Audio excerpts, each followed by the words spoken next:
through WhatsApp, directly WhatsApping them, right? Now, the third announcement is the missing members or teams in dashboard.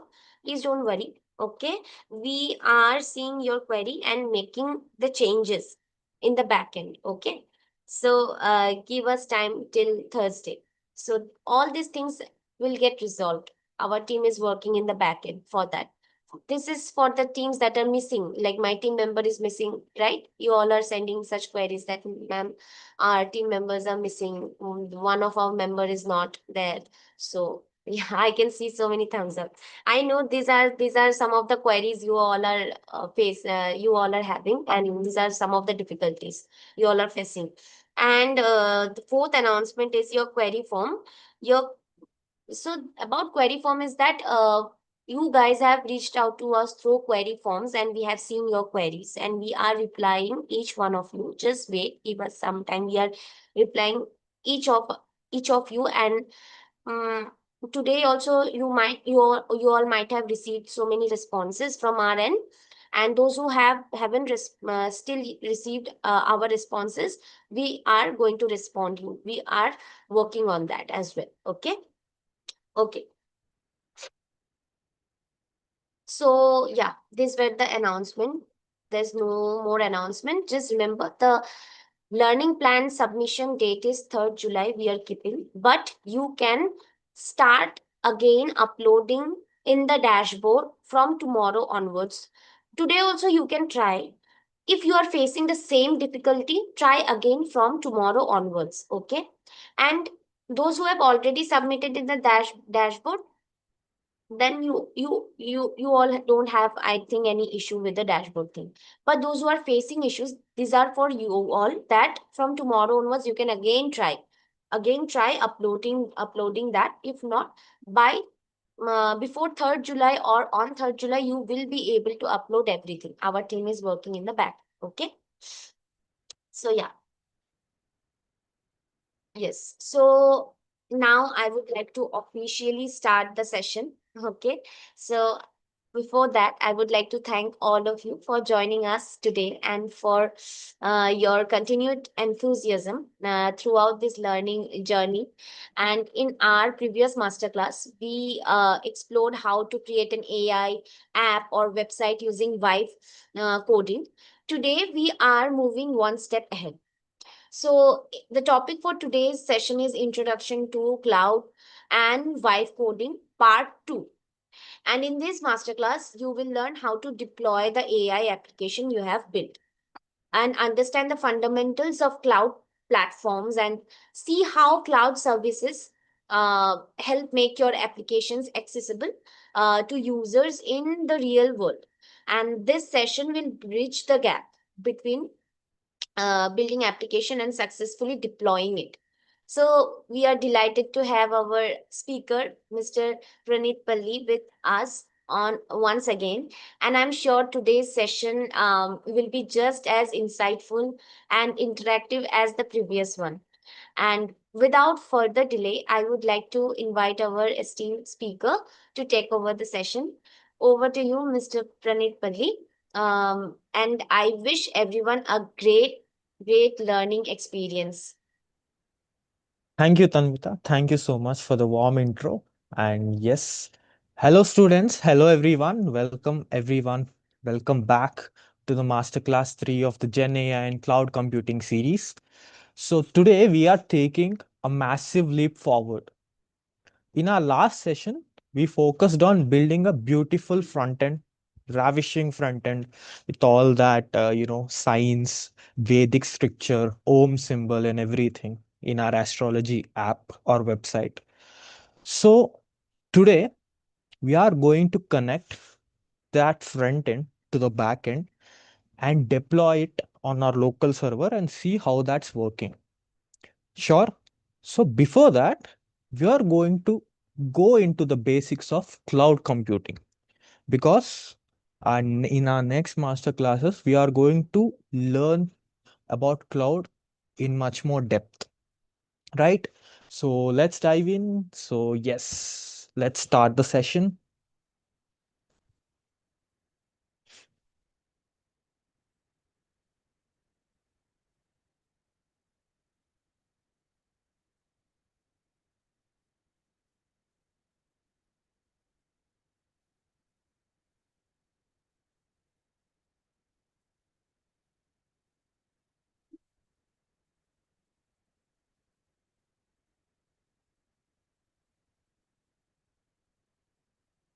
Yes. So give me a moment. So, yes, first, let's lay the groundwork. Let's start from the basics. So, before we actually connect our front end to back end, we will understand the fundamentals of cloud computing and why it is the ultimate superpower of modern developers, right? So, the classic problem of the cloud computing. So, every developer in the history has faced this nightmare. Like, for suppose you build an app or a website, it runs perfectly fine on your laptop or your desktop locally in your local server. But the moment you share it or push it to a server, it completely crashes. Why? Because your local server or your local machine has specific environment variables and hidden dependencies that a fresh server doesn't have. So, what's the solution to this classic problem? It's containers, cloud containers. So, containers let us package our app and its exact environment into a single portable unit that runs flawlessly anywhere, not just in our local server, but we can run that app anywhere, right? So, just give me a moment. Yes. So, this cloud containers will help us to package our website or an app, the exact environment into a portable unit so that we can run our application or a website anywhere else, right? So, we are going to learn about it in much more deep. So, if you can see the picture, the figure in front of you, so the diagram maps out exactly what you're going to create today. So the users will interact with the front end dashboard.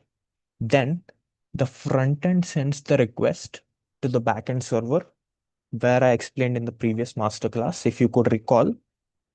Then the front end sends a request to the backend server. Now, what will be building? The backend server communicates with the LLM API, which we connects like Claude, OpenAI, or Gemini, any API you uses. So it fetches the tokens, answers, and then it streams back the response to the backend, right? And it displays dynamically. The response will be displayed dynamically on the dashboard in the real time, right? If you can see on the front end display. So what's the process? First, we send request. The front end will now send request to the backend server. The backend sends it to the LLM API, which you connect, and then the LLM API will display the response on your dashboard, which is in your front end, right? So we need to actually build this entire process. So let's move forward. Let's know how, right? Why the cloud matters for vibe coders like us, right? So, as vibe coders, our goal is speed and agility. We don't have that much time, right? As a traditional backend developer or a you know programmer has so much more time that he could go through each and every line. But as vibe coder, our main advantage is speed, agility. So let's talk about why cloud is every vibe coder's best friend, right? So as you can see right here, like there's a quote, the cloud is just someone else's computer, but with an API. I just love this code. Right now, your local machine, your computer, your PC restricts your app to your own laptop or your own desktop. We can only run that here in our system. But cloud allows us to run the app in a different server, right? By moving to a cloud solution like AWS, Google Cloud, or Azure, Your app becomes available 24/7 to other users. Someone from their home can use your app. Someone from the other country, someone from the other state can also use your app. Why? Because we are hosting our app on the cloud server, right? It can effortlessly scale to millions of users, secure and manage files, keep your API safe, your API keys. It keeps them safe and connects your external service. You don't need to, like people generally say that to host it on cloud, we need huge cloud servers and all, like huge architecture, huge money is needed. No, we don't need a massive server. You just need to rent it by the hour you're using the code. We just need to rent our server. That's it. We don't need to own the server. Clear? So where we are renting the server? From cloud platforms like AWS, Azure, or Google Cloud, right? So if we go a bit deeper, what is cloud computing? Let's come from the basics, right? So now what is cloud computing? Okay. So when we talk about cloud computing, we are essentially talking about four core services. What are they? First one, virtual servers. Second one, cloud storage. Third one, databases. And fourth one, networks, right? So let's talk about virtual servers first. Excuse me. Okay, let's come to the virtual servers. Virtual servers like EC2. EC2, the term, remember this, EC2 is a virtual server. So where you rent your computing power to run your backend code in the server. Okay, virtual servers are the servers where you are renting a separate server to run your backend code. That's called a virtual server. Like you don't own this, you are just renting it, right? So the second thing is cloud storage. So cloud storage is like Amazon S3. It acts as your infinite hard drive for files, images, or backup. So you need a cloud storage for your website or application. You need to store your images, your links, or files in that cloud server. So it's basically for storage. Think of it like a external hard drive which you're using for your website or application. Third one is database. Databases like RDS or DynamoDB. These are used for to store your structured application data, right? So databases are used to store your code, the whole code, the structured application, the JSON data of your website or an app, right? Coming to the fourth one, the final one, which are called networks. So networks like VPCs. So they act as a virtual firewalls and roads. So they allow the resources to securely talk to each other over internet. Like think of it like a request.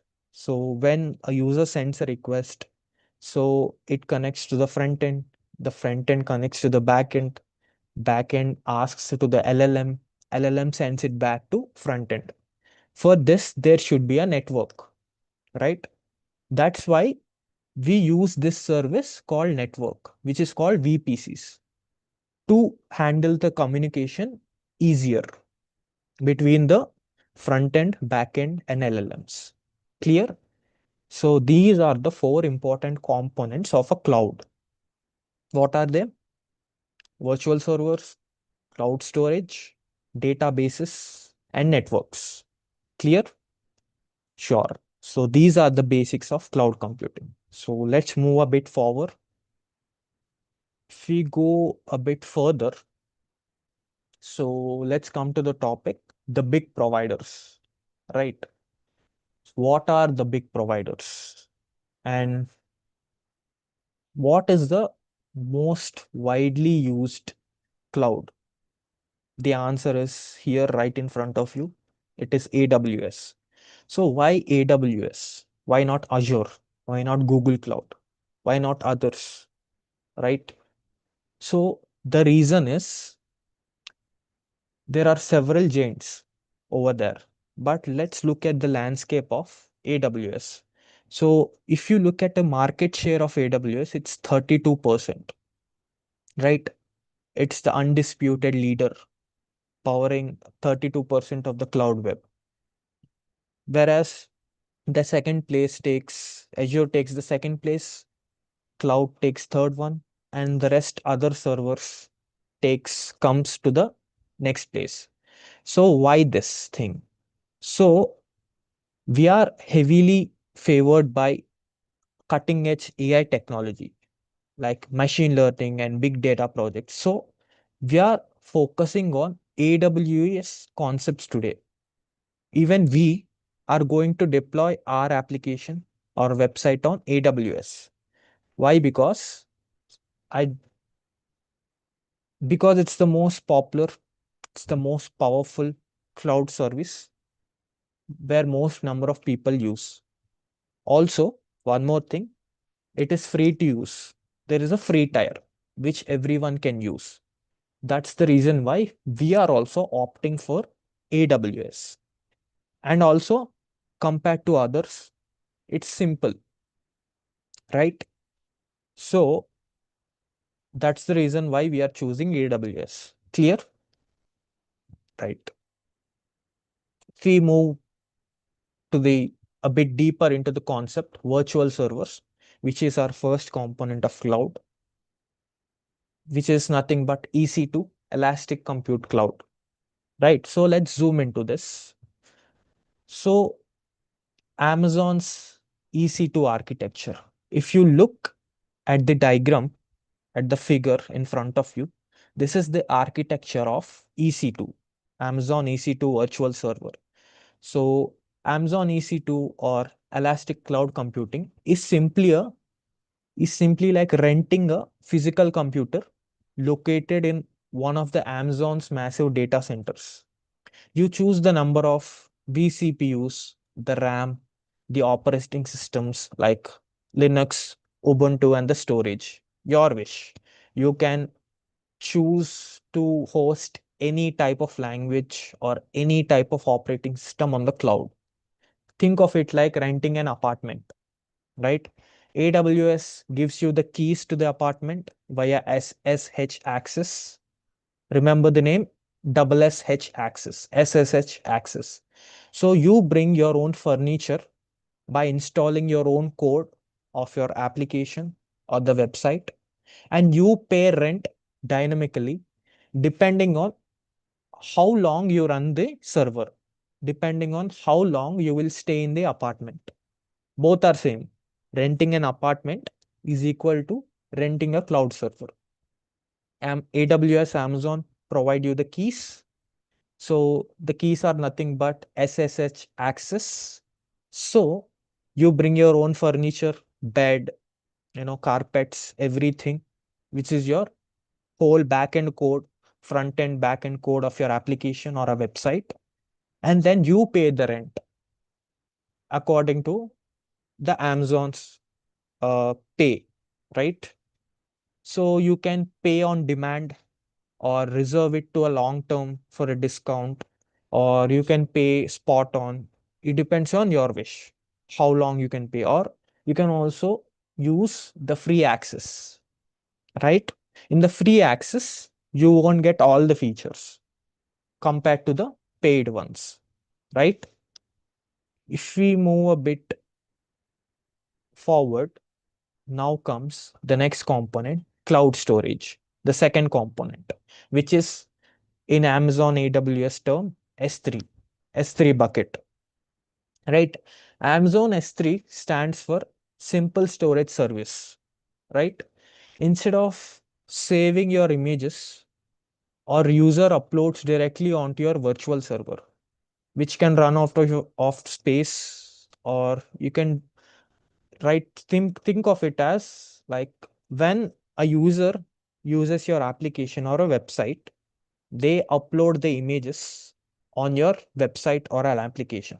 So your local server or your external server might run out of space.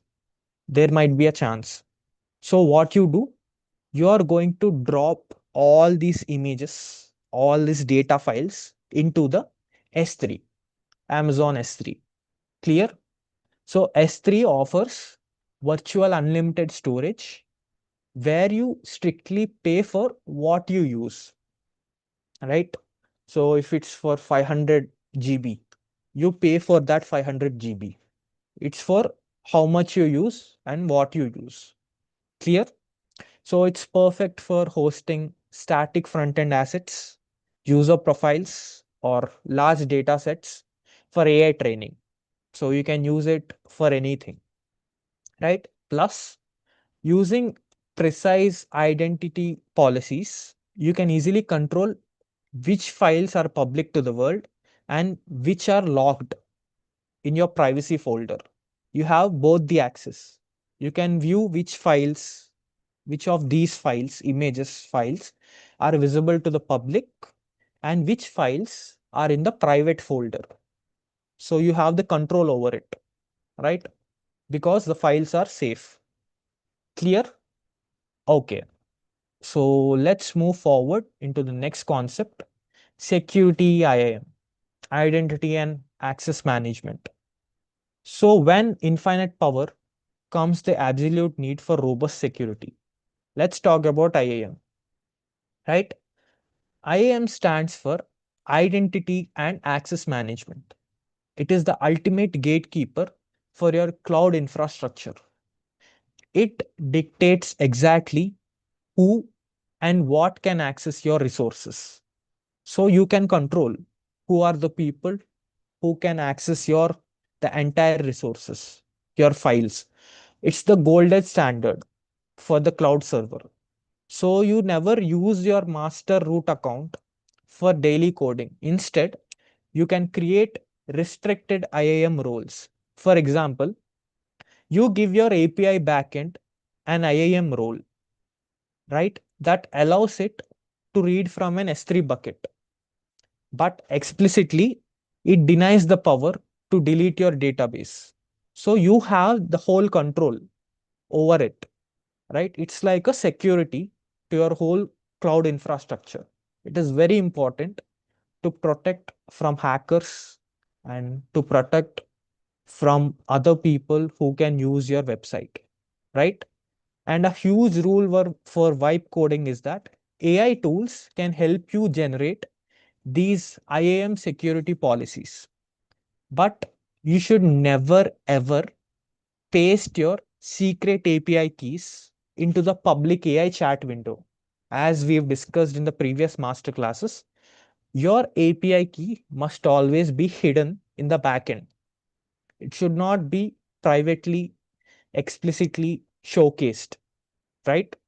So this is what IAM does. It protects all your files from the prey of hackers, right?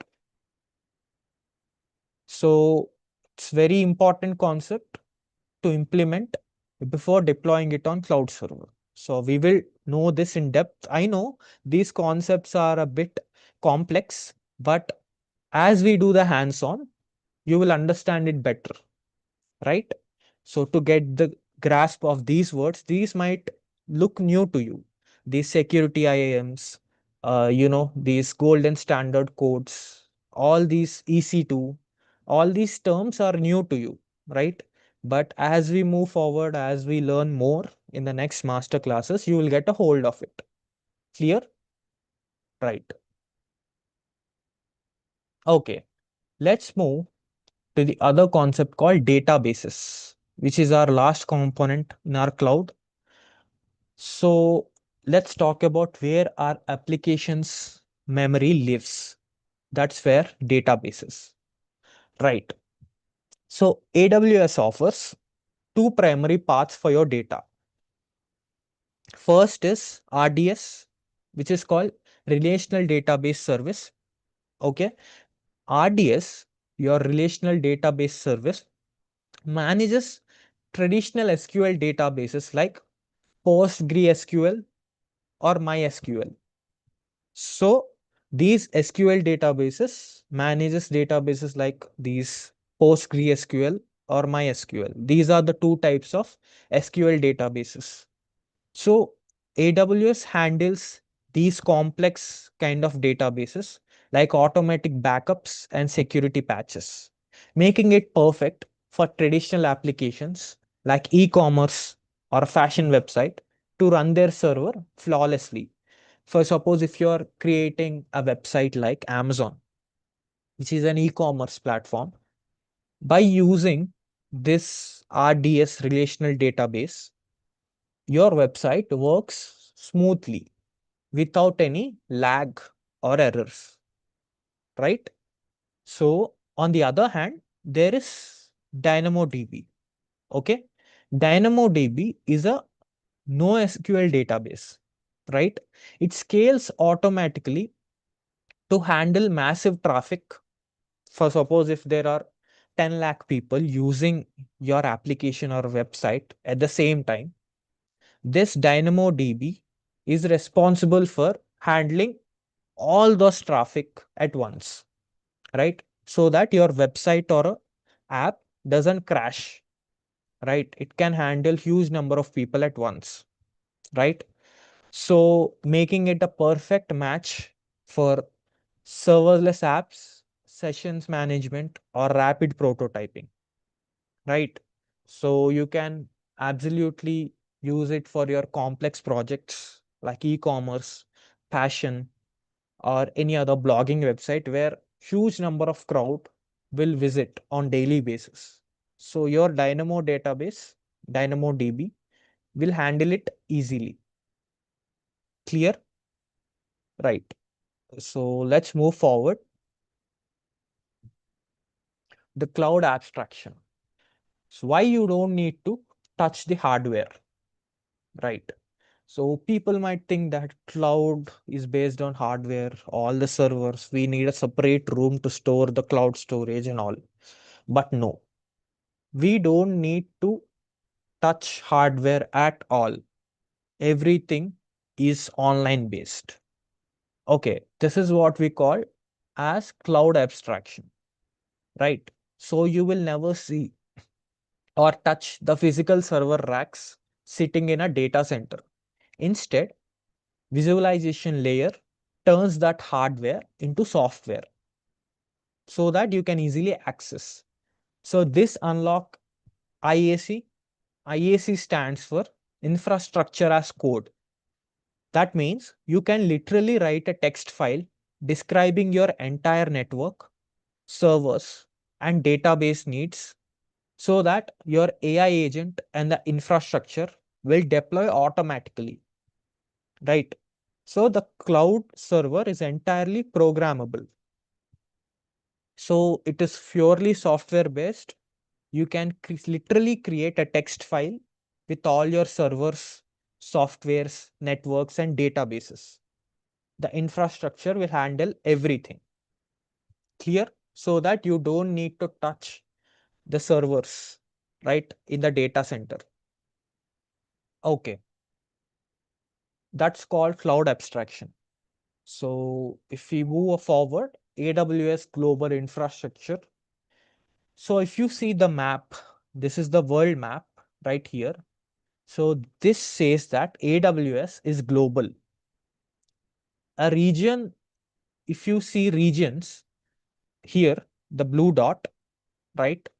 So a region is a physical geographical location somewhere in the world.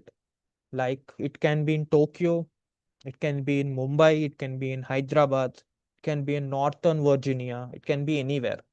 So inside every single region, you have multiple availability zones. You see here underneath region availability zones, right?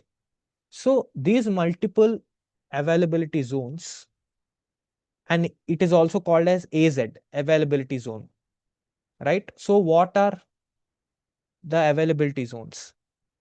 So availability zone is an isolated, distinct data center structure equipped with independent power and cooling.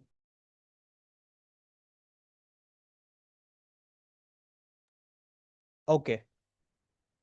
So, uh, I'll repeat my words again.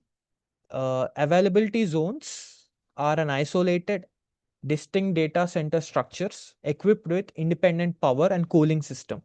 So the core rule of high availability is simple. Never put all your eggs in one basket. That means by deploying your application backend across multiple availability zones, if a localized power failure takes at one data center, your application will insanely fail. That means it says host your application across multiple data centers, across multiple availability zones, such that if one data center goes down, your application won't crash. That's the reason why these big companies like Google, Amazon, IBM, they host their applications or website across multiple data centers, so that even if one data center power goes off, the other data center is still there. So the application will run. That's the reason why I said don't put all your eggs in one basket.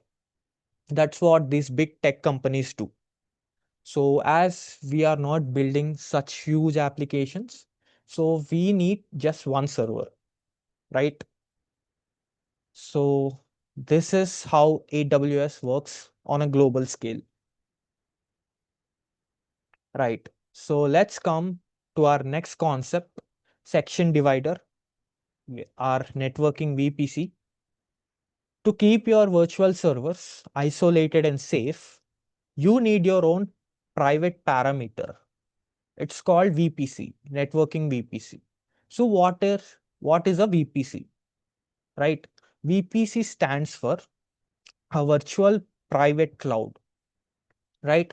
Virtual private cloud is your own isolated private network inside your AWS. So think of it as a digital fence across your servers, right? Think of it as a wall, a fencing wall across your servers. So within this fencing, you create two types of subnets. First one is a public subnet that connects to the internet gateway so that users can access your web frontend.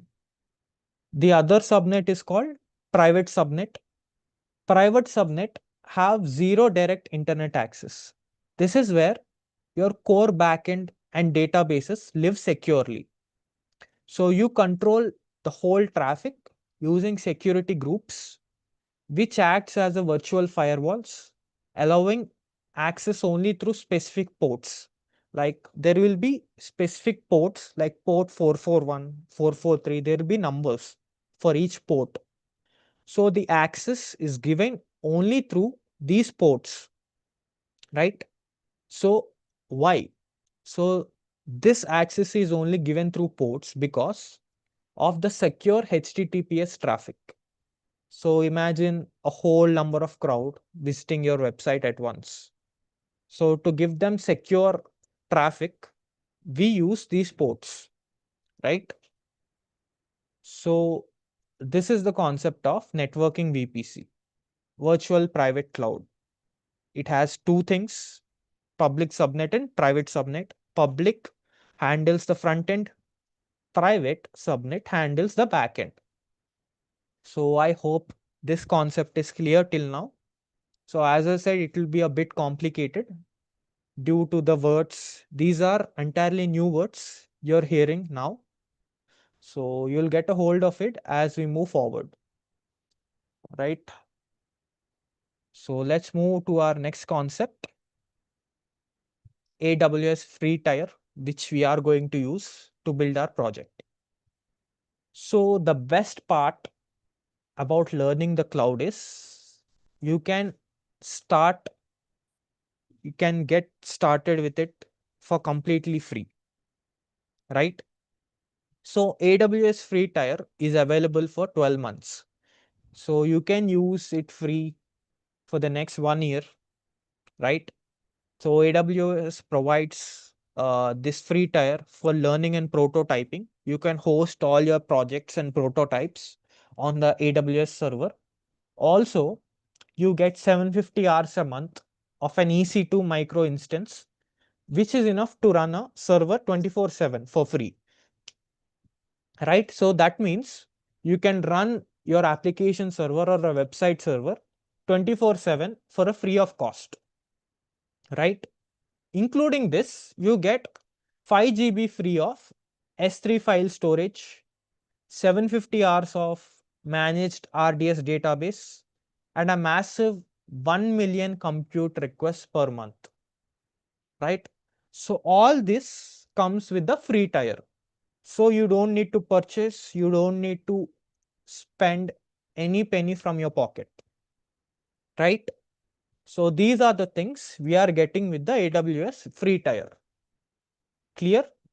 So that's the reason why we chose AWS other than Azure or Google Cloud, right? So there are many other alternatives also which you can use, like Vercel, right? You can also use Vercel, which is completely free, right? So if you are building a rapid MVP or hackathon project, you can use either, as I said, Vercel or Railway, which lets you launch both front end and back end instantly.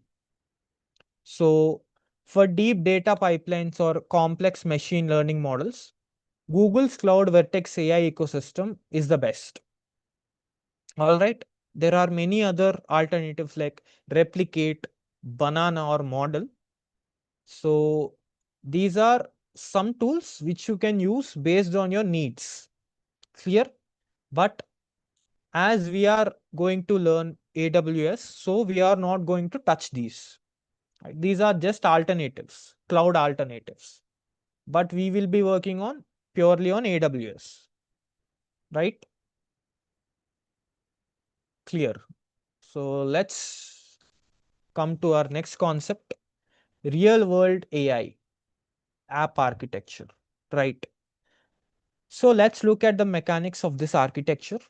So if you can see step one, in the step one, the user types a question into the front end.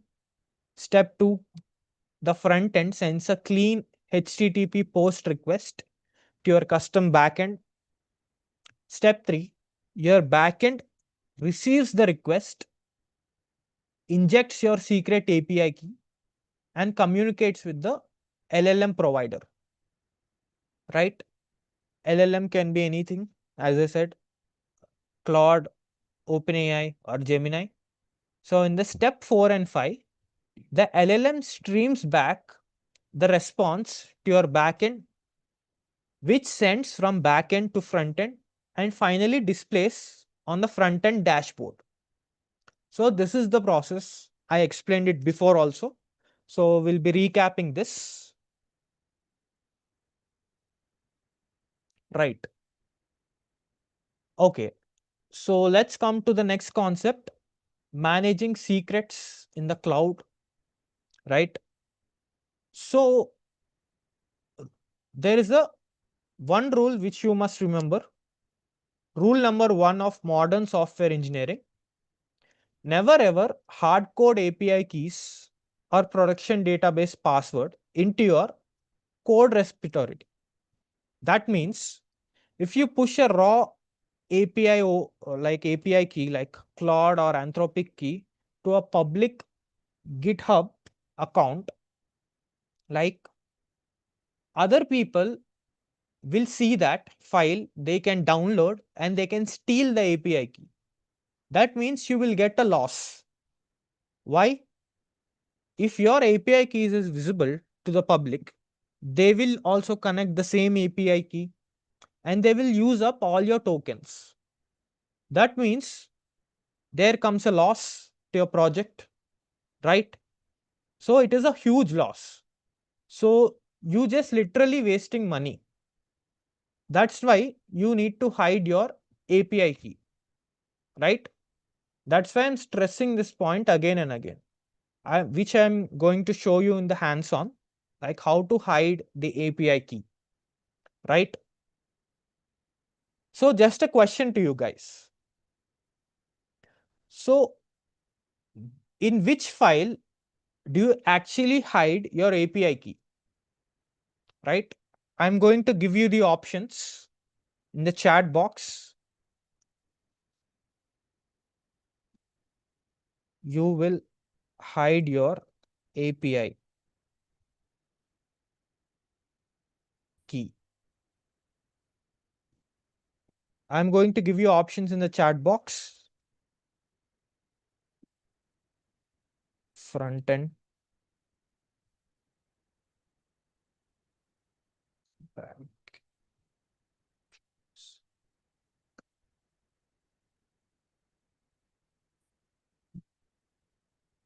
backend doc, and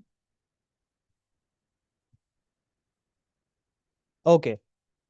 So you can see the question in the chat box. Which file you will hide your API key? First one .env, second one front end, third one backend doc, and fourth one cloud. So you can answer in the chat box the right answer. I can see so many answers, right? Okay. Okay. Many people are answering it, and some people have answered it. Just give me a moment and you let the answers roll in.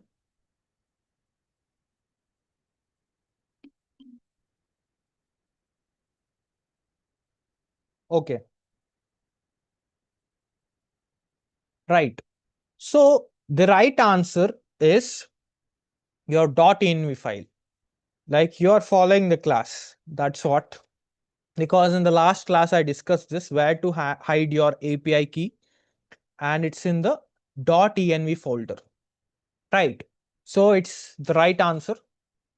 So let's jump into the next concept, which is managing secrets in the cloud. Okay. So I was discussing that you just need to hide your API key so secure that you should not post your project file publicly on GitHub, whereas there might be chances that they might steal your API key.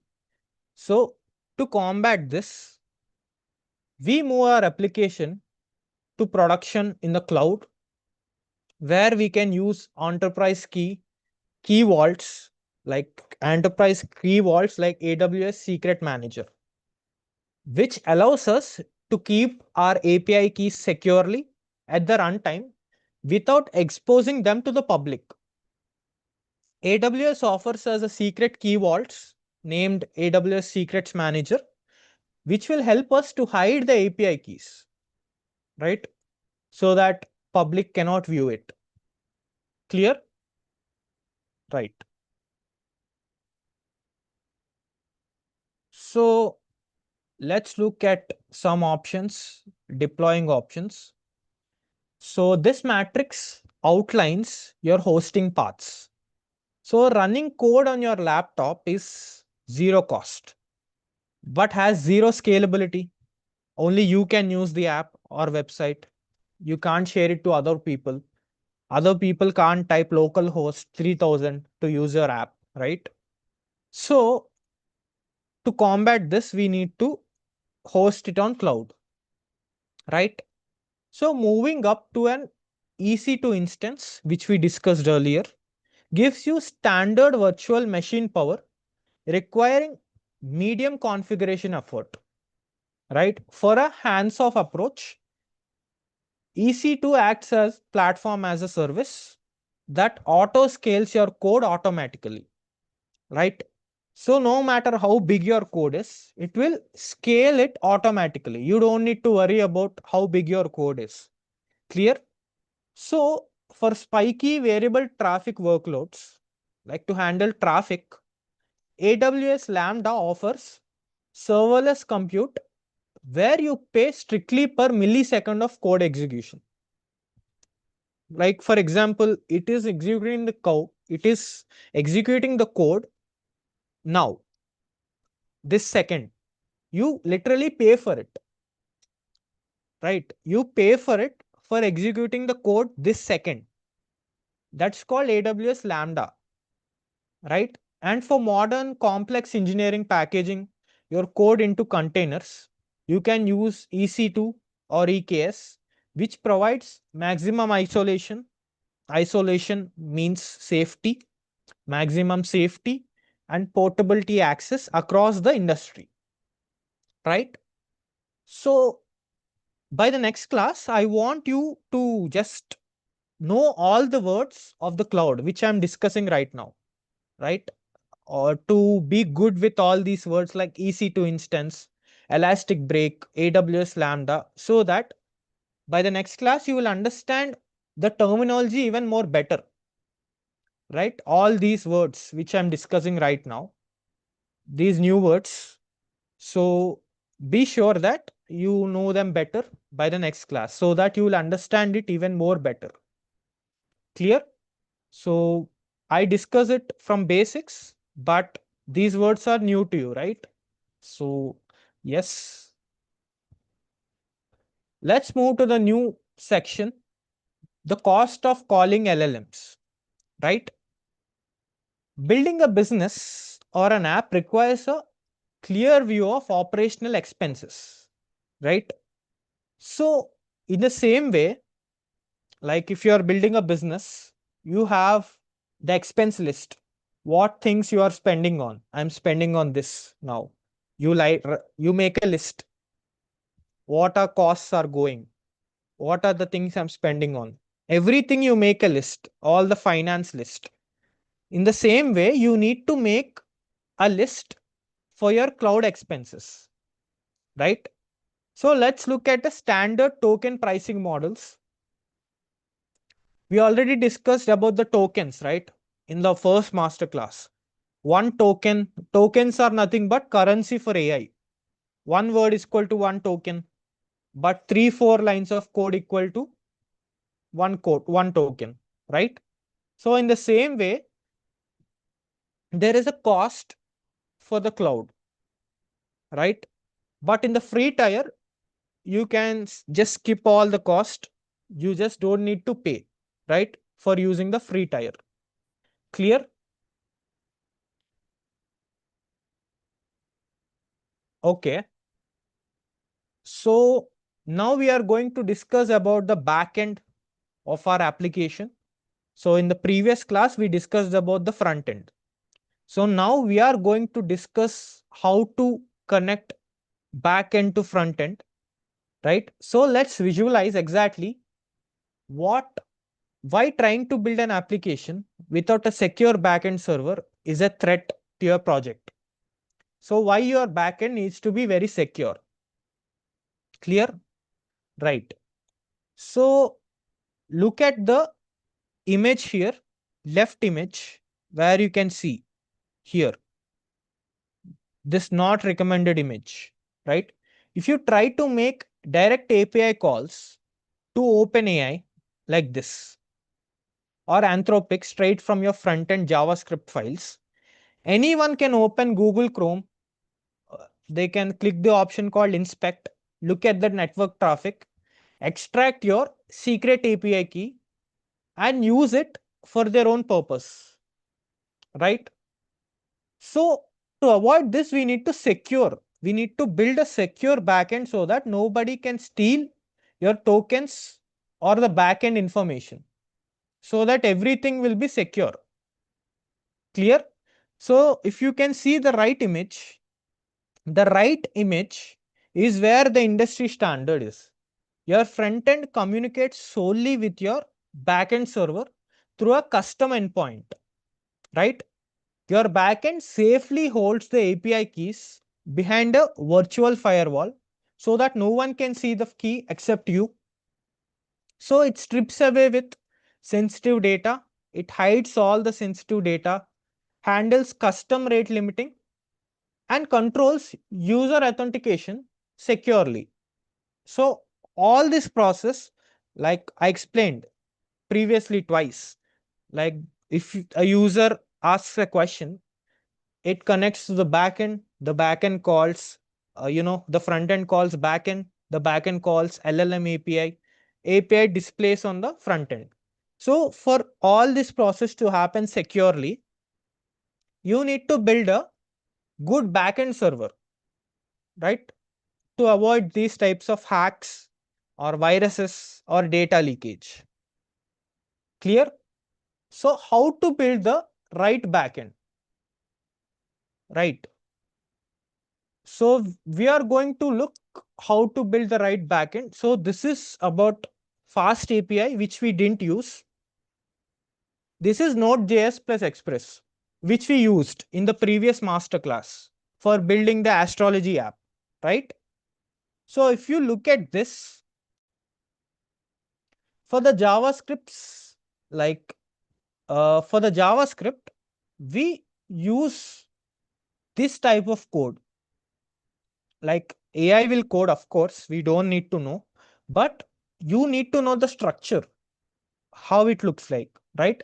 So this is the JavaScript code where import express from express. It is calling a function from express so that it's calling back from the constant app. You don't need to understand this code, but just need to know the structure. So suppose if your project stack or team is fully impressed in the JavaScript ecosystem. So this is your parallel route using Node.js and Express. It achieves the same exact result like reading a JSON body, processing the prompt, and responds the structured data.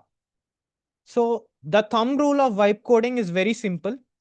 If your application relies heavily on data science, AI orchestration, or strict type schemas. Type schemas are nothing but instructions, the architecture. So for that, we use JavaScript, right? So which we used in the previous masterclass. We used exactly this type of code. If you see, I will show you now in the hands-on thing, which we will be doing shortly, right? So this is the whole structure of a JavaScript code. Clear? Okay. So now let's connect our backend to the LLM API. Let's see how can we connect that, right? So let's go to the hands-on first and let's come back to the theory part. So I'm going to share my screen. Let's start where we stopped in the previous masterclass. Okay.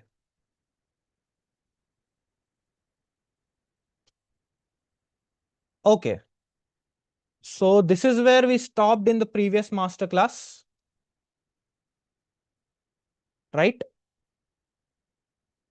We got this file, Nakshatra app.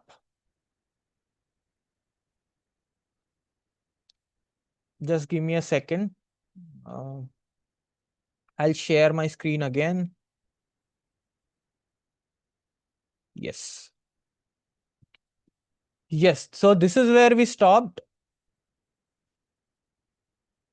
So this is what AI gave. This is what we built in the last masterclass. So we already tested it in the previous masterclass, but now we are not going to test it, right?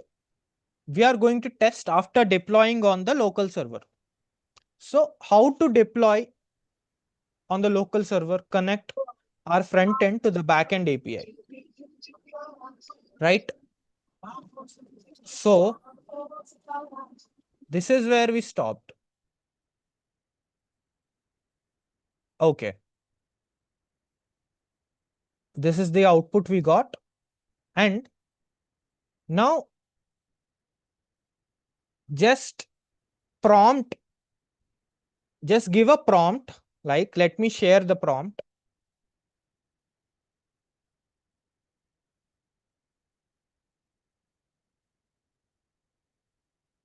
Just give me a moment. I'm sharing the prompt. Now give a prompt to the AI. I want to deploy this. Give me the complete front end and backend code to run it locally. In the previous masterclass, it just gave us the artifact file, which we tested and it's working perfectly fine.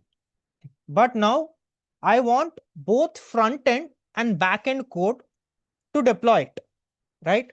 So everyone note down this prompt or screenshot this. I want to deploy this.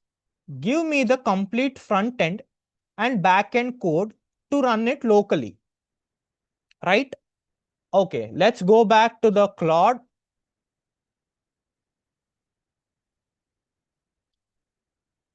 I gave this prompt. I want to deploy this. Give me the complete front end and back end code to run it locally. If you give this prompt, it will give us a file, a backend zip file like this, right? So all you need to do is download this file. Okay, the download is done. So just give this prompt. I want to deploy this. Give me the complete front end and back end code to run it locally. After you give this prompt, it will give us a zip file containing both front end and back end code. So download that and extract. Okay. So now I'm going to go to downloads and paste it on the desktop. Okay. Let me copy that and paste it on the desktop so that we'll work on the hands-on.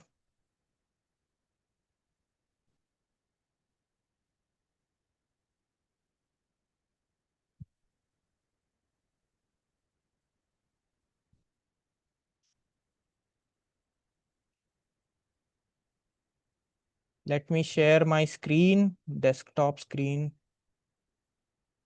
Yes. So let me paste my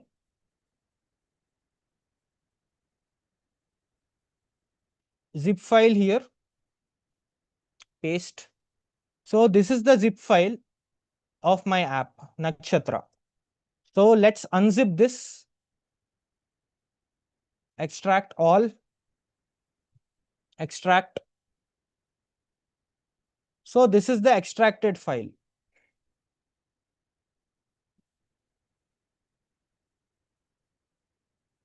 It has both my backend and front end code. If you can see, this is the backend, this is the front end. Clear? So now, if you can see the backend code inside, there is .env file. I'm going to show you clearly on VS Code. It will be even more clear. Visual Code Studio.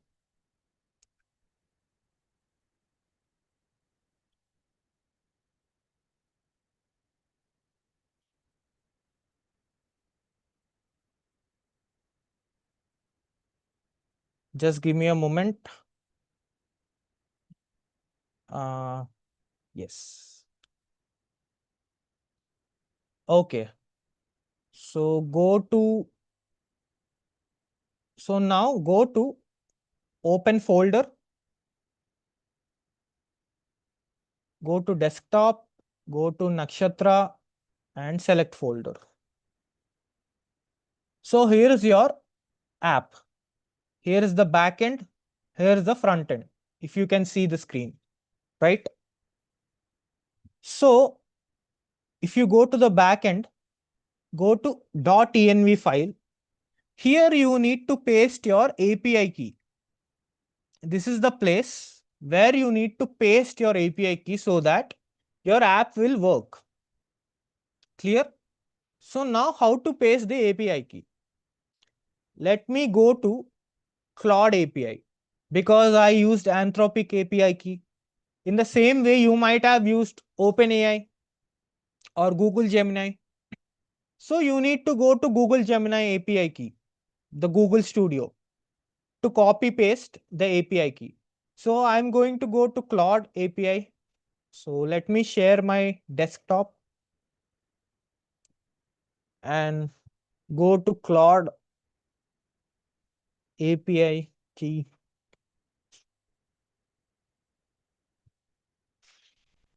Okay.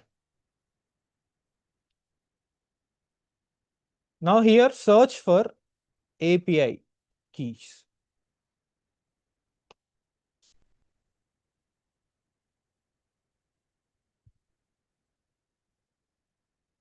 Okay. Okay. So in the Claude console, go to API keys here. So here are my API keys for everything I use. So now let's create a new API key. Create, click on create API key. Name it Nakshatra. Okay. Now click on add. So here is my API key. I can see that you guys can see my API key, but after this session, I'm gonna delete it so that you can't use. Right. So copy this key. Okay. Now go back to VS Code. Right. Let's come back to the VS Code. Clear. So now you need to paste your API key here. Yes. So done. So I pasted my API key. Okay. In the same way, you need to paste your API key in the .env file. Right. So now click on save. Control plus S. Now you pasted your API key securely in the backend. Done. Close your VS Code. Right. So now let me share my screen again.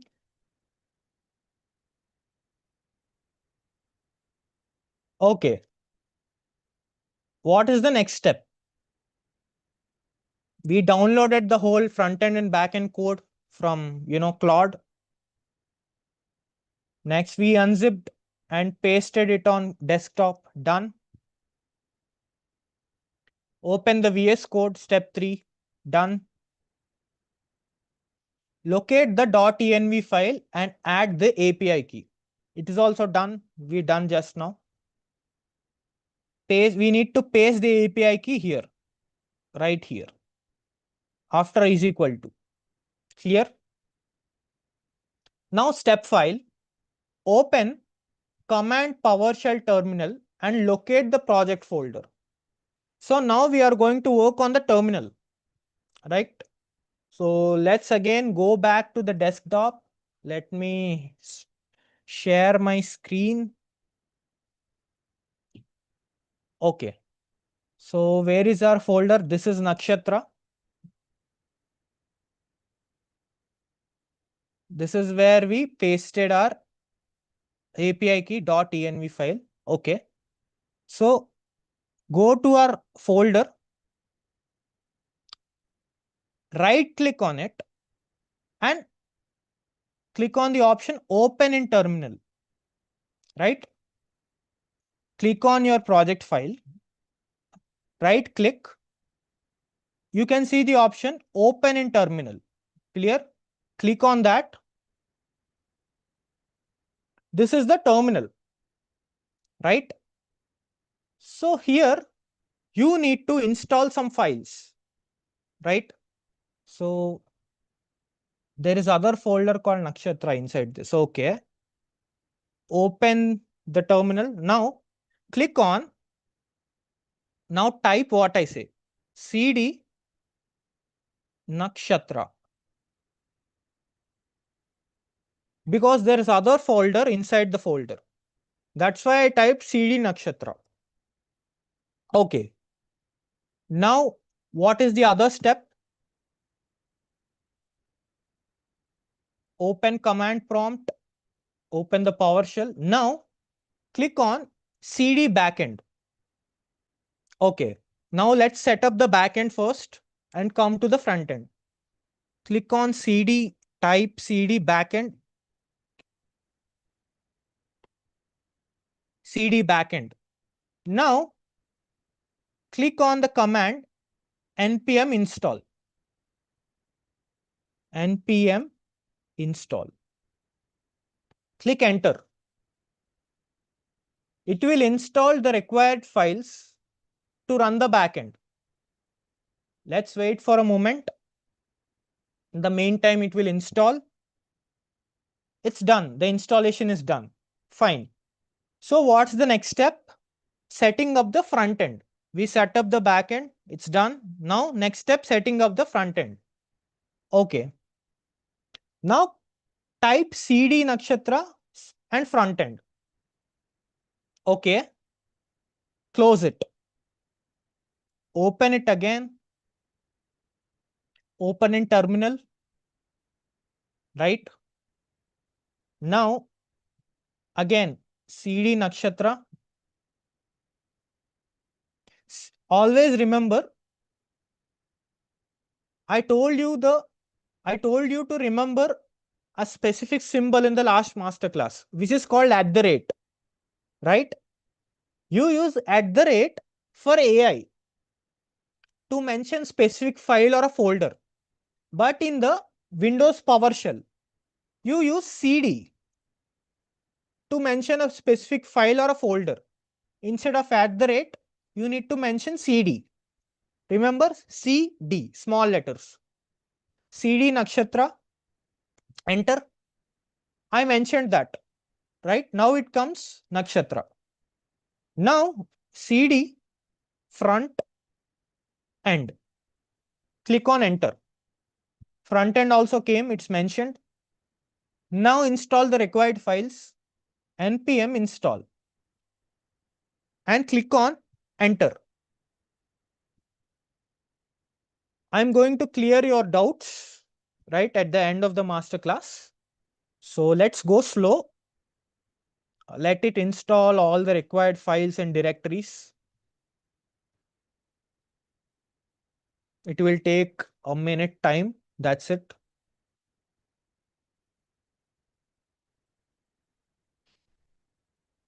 Okay. The front end setup is also done. Now what's the next step? To run it locally. The deployment is done. What we have done? We attached the API key inside the .env file. That's done. Now we set up the backend first. Done. Then we set up the front end. It's done. Now we just need to run on the local server, right? So what's the next step? Okay. CD nakshatra frontend npm run dev. This is the command to run your application or website on the local server. Clear? So let's go back to nakshatra. Click on open terminal. Okay. Now again cd nakshatra. Remember once. I'll open it again. Open in terminal. If I type cd, if I type a wrong spelling, it won't define. It won't find the right file. For suppose if I type nakshatra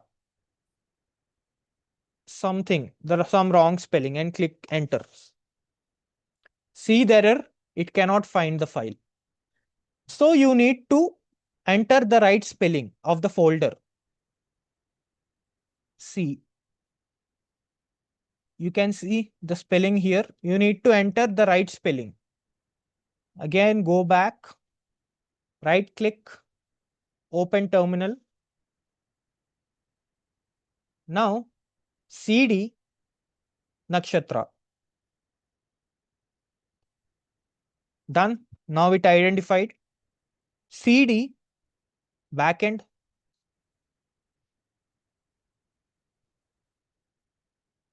cd backend. Okay. Now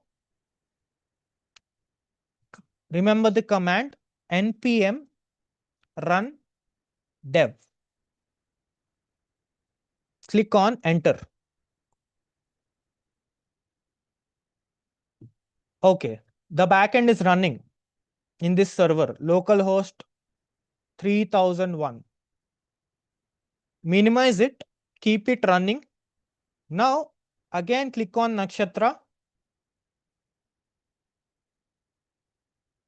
right click, open terminal.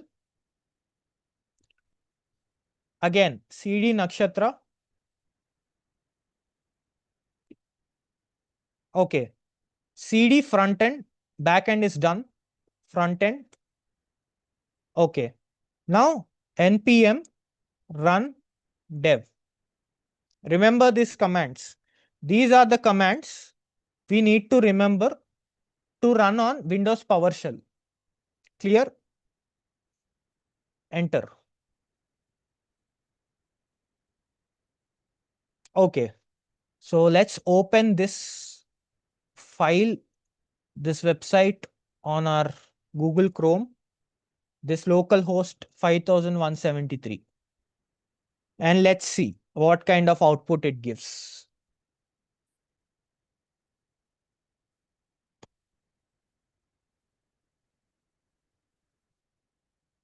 Done. Successful. It's running. So this is how you need to deploy your application or website locally on a local server. Clear? I'll explain the whole process once again. So let's test it now, whether it's working or not. So let's pick a famous personality name. Hmm, let's pick Cristiano Ronaldo. Okay. What's his date of birth? Let's see.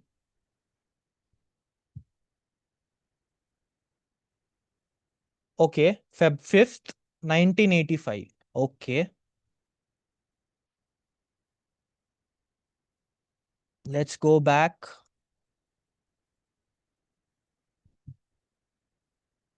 Okay, 1985, February 5th. Time of birth, let's see.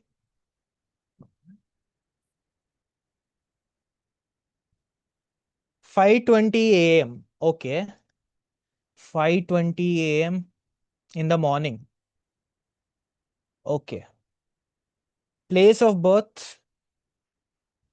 Okay. Central MADR MAD Portugal.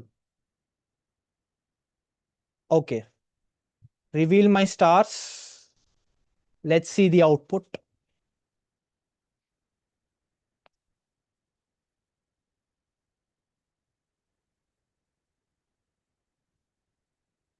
Hmm. It's running on the local host. It's running on your system, as I said. So what is the next step? In the next masterclass, we are going to discover the AWS platform. And after that, we are going to deploy the same application on the AWS so that anyone can use it. Clear? So yes, let's see.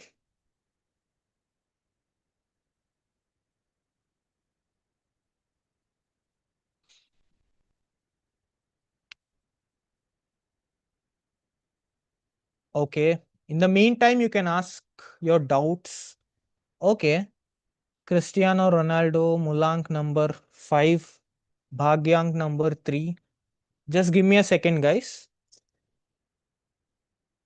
Uh, Okay.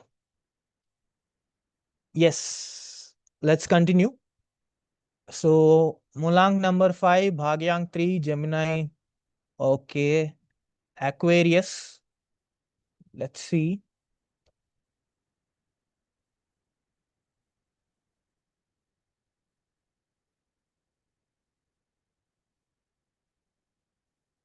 Right. So Cristiano Ronaldo's sun sign is Aquarius. I just checked it now and it's showing legit information. We will also check it. Ronaldo zodiac sign. You see Aquarius, right? So what our app is showing? Aquarius. That means it's running fine, it's running good. We can deploy it. It's ready to go live. Okay. Ronaldo's Sagittarius Lagna gives him boundless ambition, optimism, and competitive spirit. It's true, I guess. It's true. Not I guess, it's true. Right? Fuels an intense, stormy billions and hunger for transformation that pushes boundaries. Right. So it's working, I think. This is his birth chart. Sun in the second house. Okay.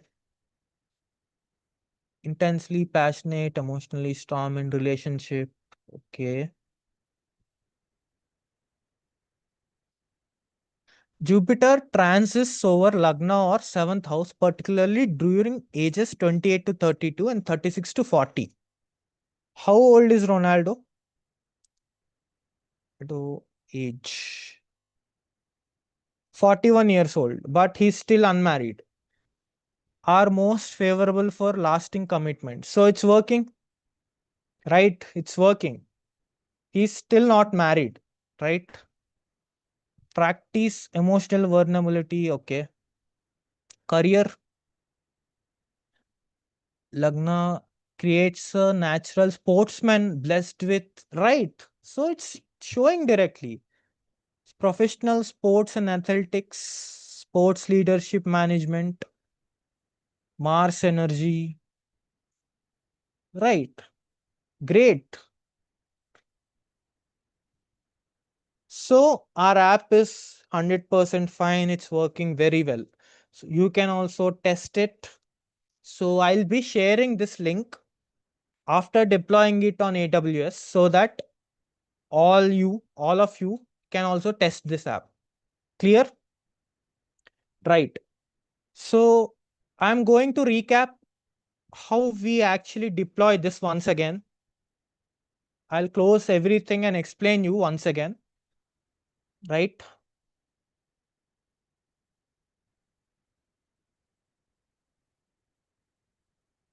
Shops. Stop.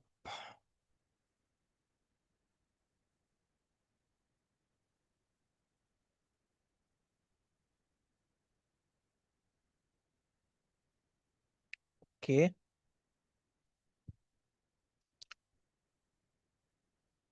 This time we'll also test after deploying this time. We'll test with other famous person and let's close it. Right. So how we need to deploy the app and run it locally? That's the question. So let me share my screen. Okay.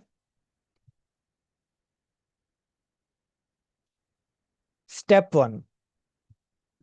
So in the previous masterclass, just give me a moment.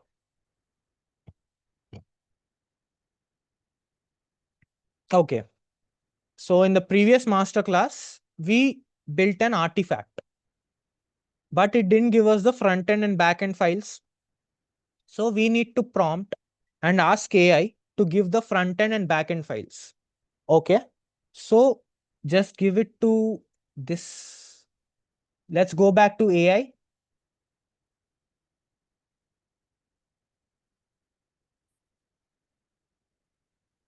Okay. Go back where we left. So this is where we left. This is the artifact it gave us in the previous masterclass. Okay.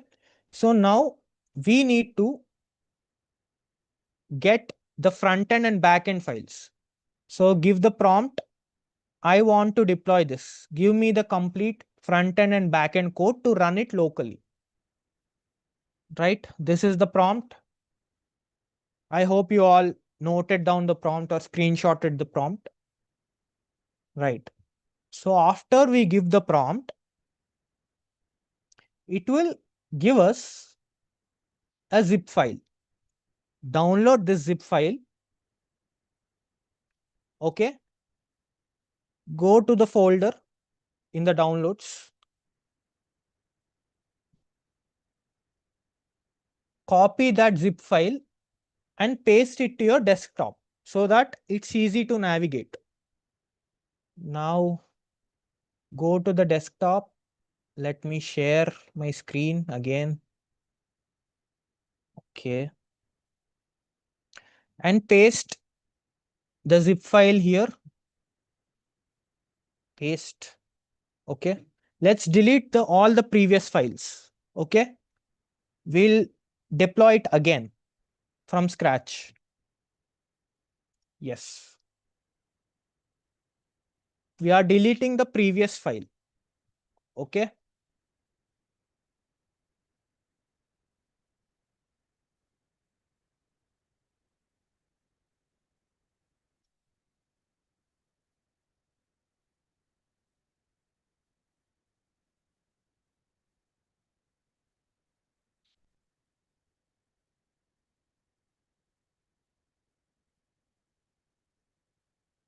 It's taking some time to delete all the front end and back end files. Yes, it's done. So this is our zip file. So extract all the files. Extract. Okay, it's done. So we got Nakshatra. Inside Nakshatra, there is front end, back end, and front end. Okay. So inside back end, there is .env file where we need to store our API key. Clear? Okay, keep all the 97. Let me clear this.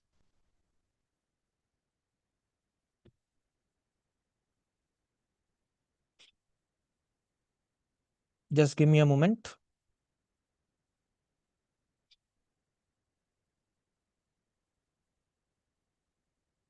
Okay. So now we are going to open the same folder on VS Code. Go to VS Code, Visual Studio Code, and open the folder. Go to File, click on File on the top left corner. Click on Open Folder and open Nakshatra. This. Okay. It's done. Now inside there is backend, there is front end. So go to .env file, paste your API key here. Okay. Let's copy it from the website. Go to Claude API, copy the key. For me, it's Claude, but for you, it might be Google, it might be OpenAI. So paste it here, click on save and done. Close it. Done. So now we are going to set up this terminal. So what I said, right click on it, click on open terminal. It opens up Windows PowerShell. So remember this command, cd nakshatra. It's nakshatra for me, but for you, it might be some other name. So write that command according to it. Remember the cd command I'm talking about. Now click on cd backend. Now install the dependencies, npm install.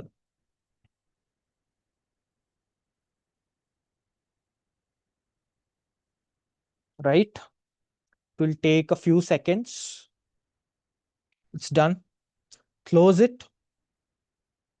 Go back again. Open terminal. This time install for front end. cd nakshatra. cd front end npm install. I will give the commands in the chat. Don't worry. It will take a few seconds again.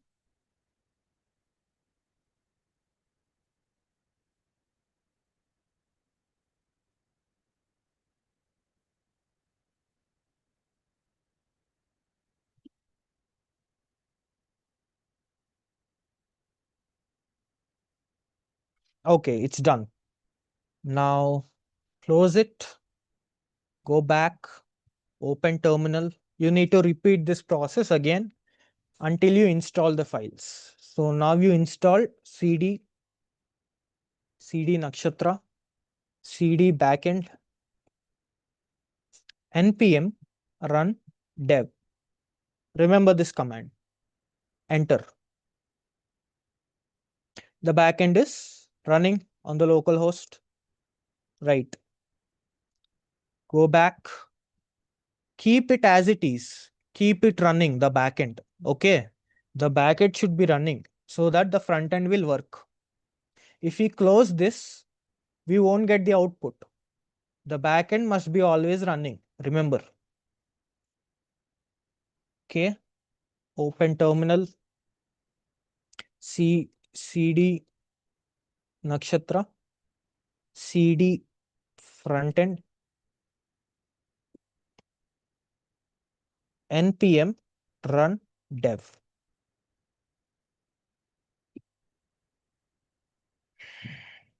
Okay. So this is the localhost server. Copy, go to a new tab and open. It's running. For the one last time, we are going to test it with other famous person and we can just wrap up, right? We will test it with Abhishek Sharma, cricketer.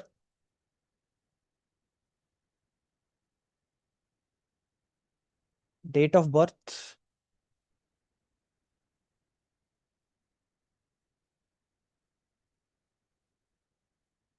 September 4, 2000. Okay.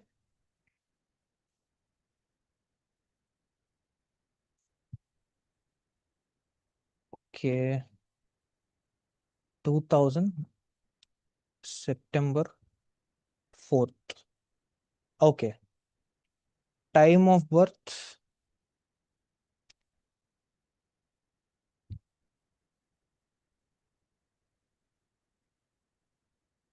there is no time of birth, unfortunately.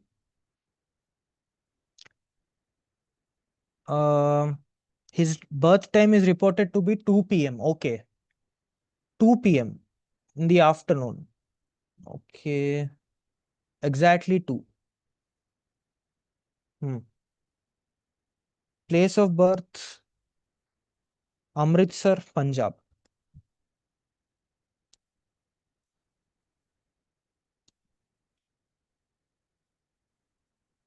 India. Okay. Reveal. Let's see.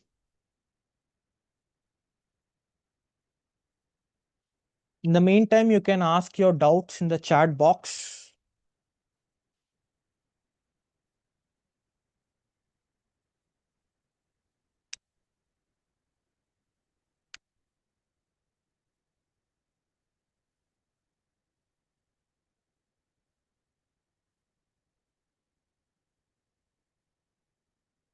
Hi, team. Please, you can turn on the chat box for students to ask questions or clear any doubts with the speaker.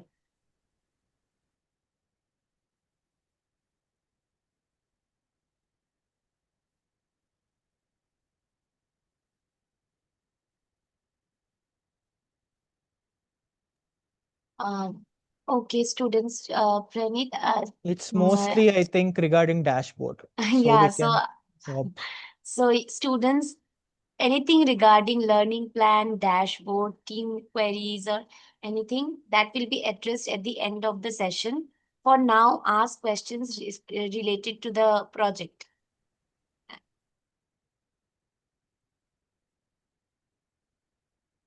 Okay, this is his birth chart, his career. Scorpio moon creates a powerfully initiative, research oriented mind suited for investigative or transformative careers. Wealth. Okay. Okay, fine. Sure, fine. So, yep, it's working good. It's working fine. So, I'll show you one more thing. What if we close the backend server? New reading, click on new reading. Okay. If we close the backend server, this is the front end. This is the backend. Yes. If we close this, click on reveal my stars. It says server error 500. That means your backend is not running, right? So yes, that's why it's important to connect your front end to back end. If anything is not working well, the whole app crashes like this. My backend is not working now. The app crashed. If I close the front end, same, the app crashes. Get it? So yes, this is how you need to deploy your application or website on your local server, which is on your laptop or system. So yes, so in the next master class, we are going to look at the AWS platform and learn all the basics of cloud. Clear? So if you have any doubts, you can ask me in the chat box and we'll clear your all your doubts. So over to you, Tanmita.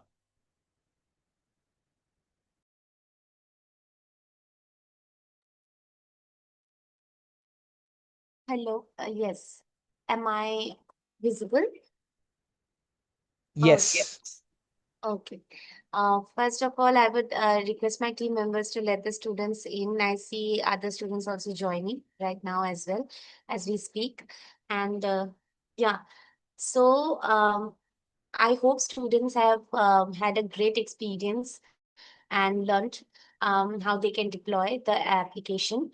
And about I have also seen some of the queries regarding the dashboard. I would like to request students to only ask questions to the speaker regarding the project and the topic, and other questions will be answered by us by the end of all the master classes regarding dashboard and your queries. We are working on the back end. So yeah, so thank you so much, Pranit ji, for Yes. today's session. So today we have learned the fundamentals of cloud deployment and saw a beautiful live demonstration of the app Nakshatra. It was a great opportunity to understand. Like I also enjoyed the session so much, and I hope students have enjoyed it too. And yeah, so we are also going to have our next master classes where they are going to learn on other steps as well. So I look forward to have more sessions, and I want to see the same enthusiasm among the students. And yes, thank you so much for today's session, Pranit. It was amazing. Thank you. Thank you so much. And some students asked technical doubts. So Yeah. let me clarify. Yes, yes, yes. Please, So, I request students to please, this is the time you can chat with your speaker, and clear your doubts. Yes, over to you. right. So, what NPM stands for what? So, NPM stands for Node Package Manager, which you will be using it on your PowerShell, this command. So, I'm also going to give commands in the chat box so that you can quickly test it in your home. First one is cd, next npm install, third one npm Run dev. Fourth one. Yes. CD front end. You can, in the meantime, you can uh, give your doubts in the chat box. So these are the few commands I used in the today's session. So CD, first one. CD stands for, to mention a particular file or a folder. npm install, to install the required directories and files. You need to do it both for front end and back end. Third one, npm run dev, to run the app, right? So these are a few commands which I used. Okay. Any more? Can you show once again how to get API key, please? Okay. So getting API key depends on your the API you are using. I used Claude. So I visit Claude console. I'll show you the website. Let me share my screen. Uh,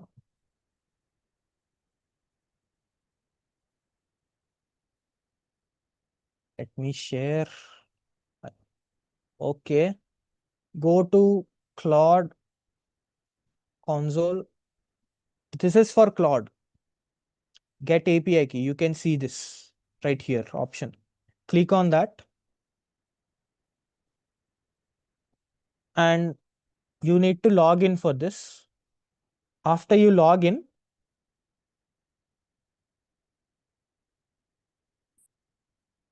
let me uh, just give me a moment.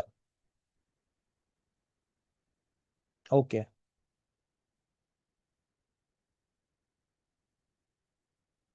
Let me share my screen to this uh, website. Okay. So after you log in, go to profile on the top left corner. Go to organization settings. Here you can see the option API keys on the left. Click on that. Here you can see the APIs. These are the APIs. You can even delete.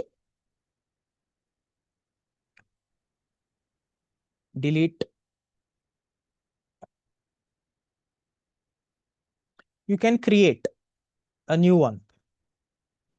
Nakshatra. SH. Nakshatra. Add. Now you can see the API key. Now copy this API key. Go to VS Code. Let me share my screen again. Go to VS Code. VS Code.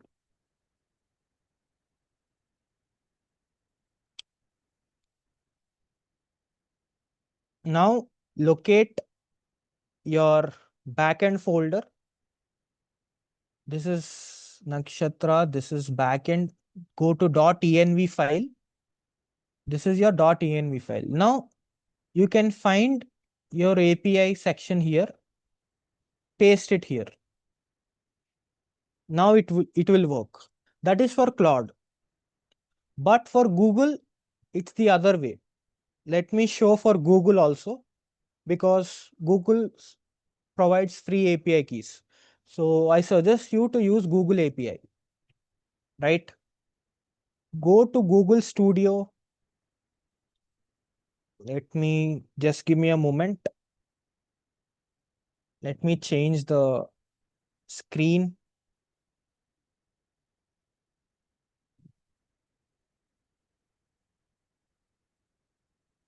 Okay.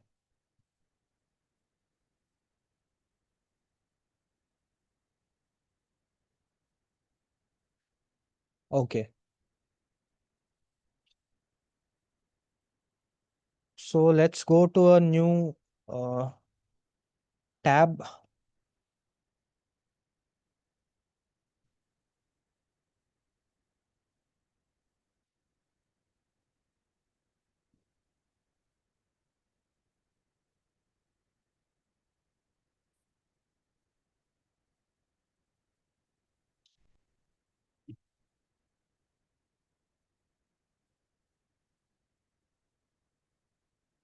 Just give me a moment. Yes, got it. Go to a new tab. Okay. Go to Google Studio. Click on Google AI Studio. Here you can see the option get a Gemini API key.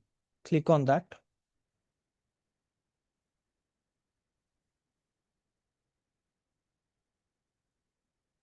Now click on sign in.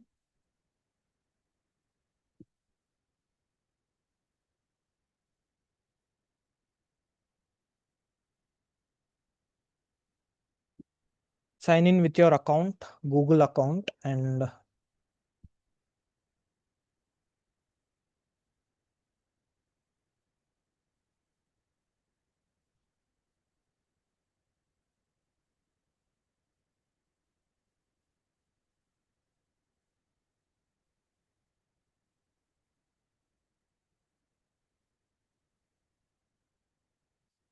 okay, it's done. Now click on create or view API key. Here you can see your API key and their usages. Same way again, click on create API key. Name it as Nakshatra again. Create key.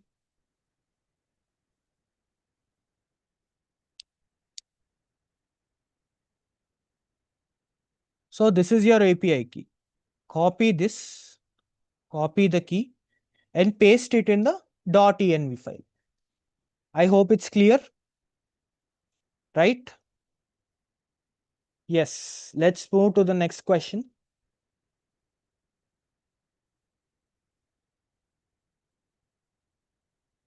Let's look at the chart.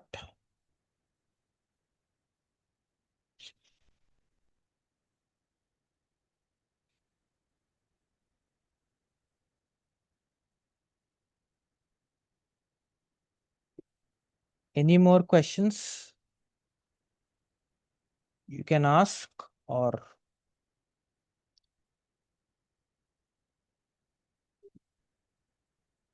can you once again show quick recap dashboard?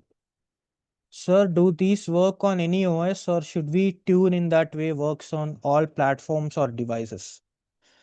So this is a website we made. So it will run on any system, any platform. But if you are creating an application, there is Android application, there is iOS. For that, you need to use different languages. For iOS, to create an iOS app, you need to use Swift, right? To create an Android app, you need to use other language. But you can use Flutter language to create both iOS and Android combined. So we created a website now. It will run on all platforms and devices. That's not an issue. Clear? Okay.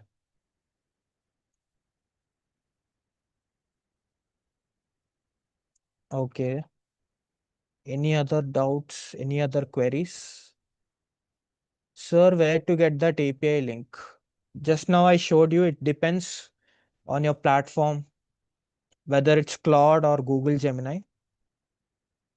I have a small doubt, sir. The Claude, what you are using, is it paid by a plan? Yes, I'm using a paid Claude API, but just now I showed you Google API. It's free. You can use the free version where Google gives, right? Any other doubts?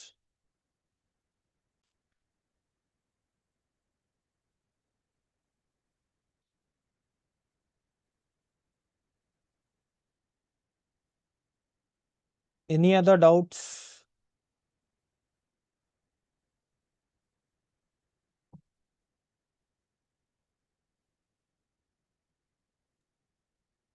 Students, the chat is on. You can share your doubts.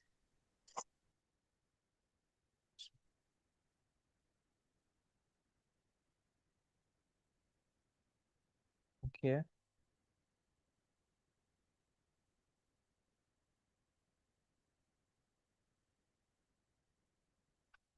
Sir, I also created the same app with Cosmos name, but when I opened in the Claude, it shows interface.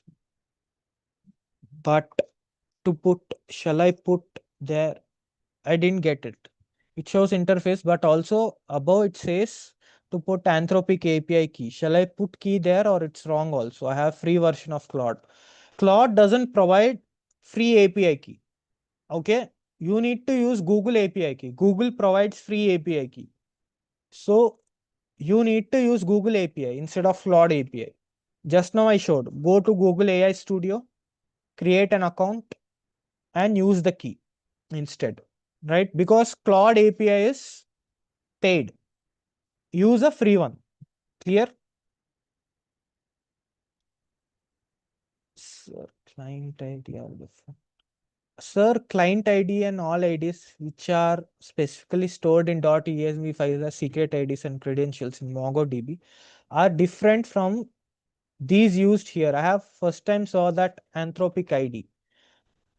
Yes, MongoDB is a database which we used for storage, right? But we use the .env file for LLM calls, which is API keys.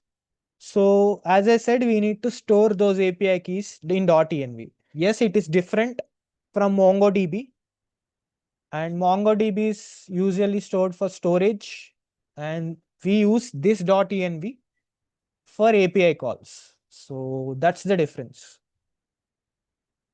So do we need to do the backend task with JavaScript or we can go for Python also?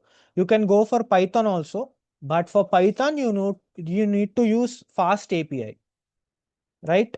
Instead of the Node.js which we used. Sir, API is free or paid. What if I am using another API key? You can use Google as I suggested.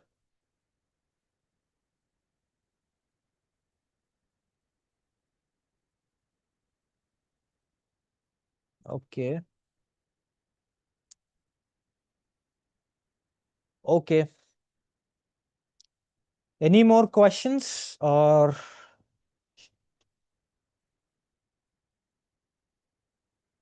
shall we wrap up?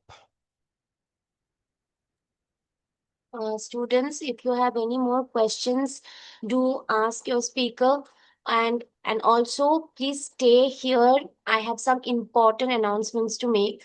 But for now, I the chat is open for you to ask questions to the speaker regarding the topics. On render or AWS, which is better for deployment?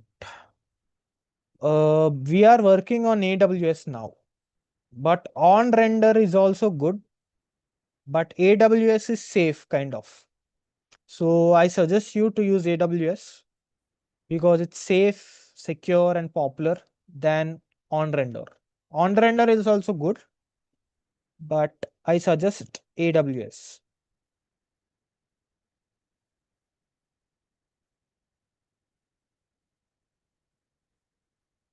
Do we need to install any extensions on VS Code for this? We don't need to install any extensions because we didn't code on VS Code. We just included the API key on VS Code. That's it. So no need to install any extensions.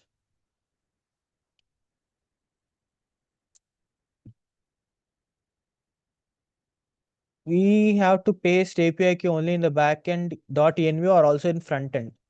Only in the backend. If you paste it in the front end, everyone can see, right? So anyone using your website will use that API key. So we should only paste in the backend.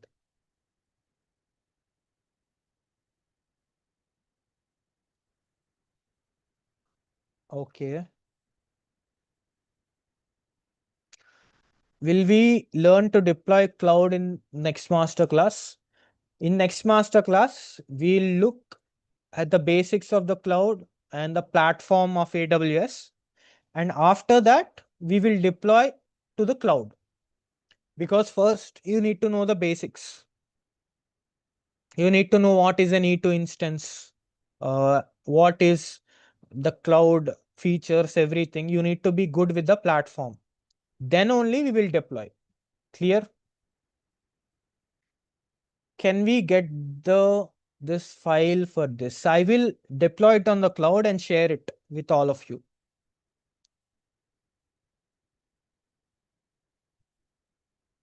Sir, I created an application earlier which used different services like front end, back end. So I couldn't deploy it on Vercel since there were too many services. I deployed it on Railway. But can I deploy it on AWS? See, those free platforms like Vercel and Railway, there may be many errors because many people will use it. Traffic is more. So you can deploy it on AWS. It's safe and there won't be any errors.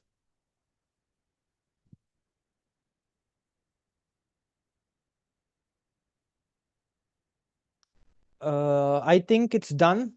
Uh, yes, Tanmita, over to you.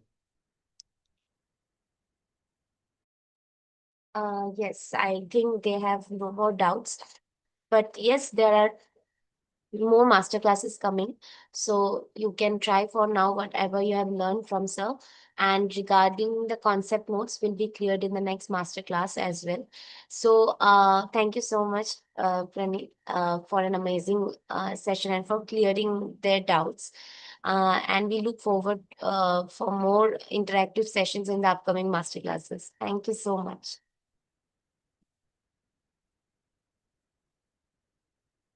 So, students, now is the time for some important announcements to make.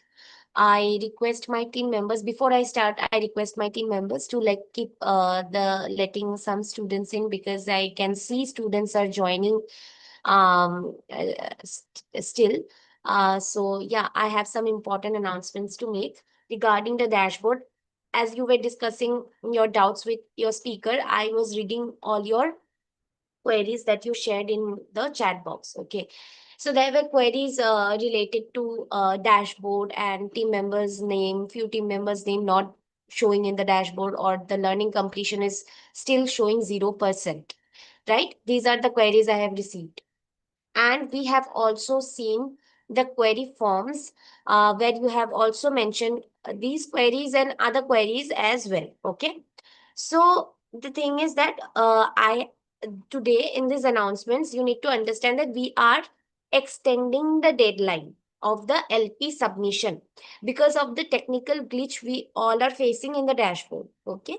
So my team is working on the backend to resolve this issue.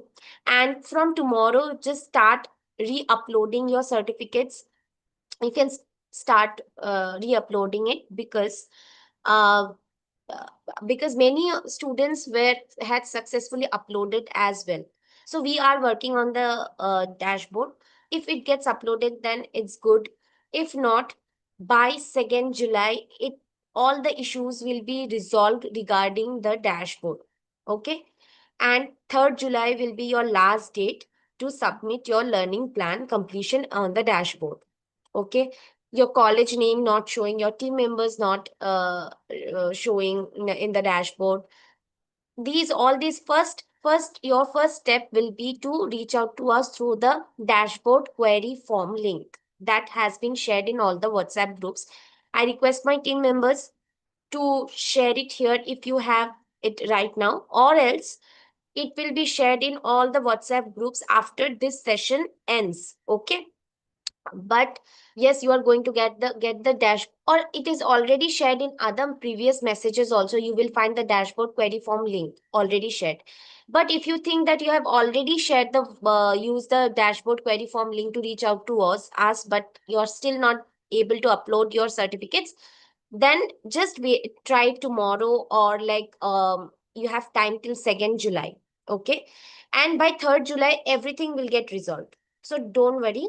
And if still you feel like you have still have some issues that still not getting resolved, just reach out to us over mail and over WhatsApp groups. So if you go to the resource document, if you open your resource document link, which is again shared in all the WhatsApp groups, today again we are going to share the resource document link. So there you are going to find the recordings of all the master classes, orientation, and the PPTs as well, along with these links that we are asking you to. In that message, you are going to get the links as well. Okay. So, sorry, just when you open the resource document, you will find my mail id tanmita.s@csrbox.org. Mail me. I will look into each of your queries. Okay, but first I would request to use the query form links of for each of these queries. Like for dashboard, there is a separate query form link. For offer letters, there's a separate form link. Okay, so use all of that. And for offer letters also, we have issued offer letters again to all those who had not received their offer letters earlier. I request everyone to check all your folders, spam folders, and I have read your messages as well, where you have written that, ma'am, I have checked everywhere. Okay. Then what you need to do, reach out to us over mail. We are not giving up on not giving you the offer letters. Okay. So we are going to give you the offer letters. Don't worry. You are still part of it. For even though you still haven't received your offer letters, but you are going to receive the offer letters, because there are so many students who did not or could not find in the mails. Now after we have informed them, they did find, and some of them did not receive, and later they did receive. Okay, so just be with us, mail us, and I will issue, our team will issue all of that. Okay. Again, I am reading one of the message that we have registered five, and we registered as 5 members. All these comes under the dashboard update that I am giving you right now. So what is the announcement I am making regarding the dashboard? It is that we our team is working on the back end to resolve the dashboard issues. There's some technical issue we all are facing, right? So that will be resolved by 2nd of July. That is going to resolve on by 2nd of July. Okay, don't worry. Try again uploading it from tomorrow. If not, if didn't happen tomorrow, you have time till 2nd July. Okay, 2nd July, we have extended the deadline. Correct? Understood? Just show me the thumbs up so that I understand that you all have listened to what I just said. Sorry. Sorry. So regarding some concept notes also, there's a tutorial we have added in the resource document, tutorial on the dashboard, like how you log into your dashboard, how you upload your certificate. We have made a tutorial video, and we have attached the video on the resource document. Okay, so the resource document, my team has again shared the resource document link in the chat box.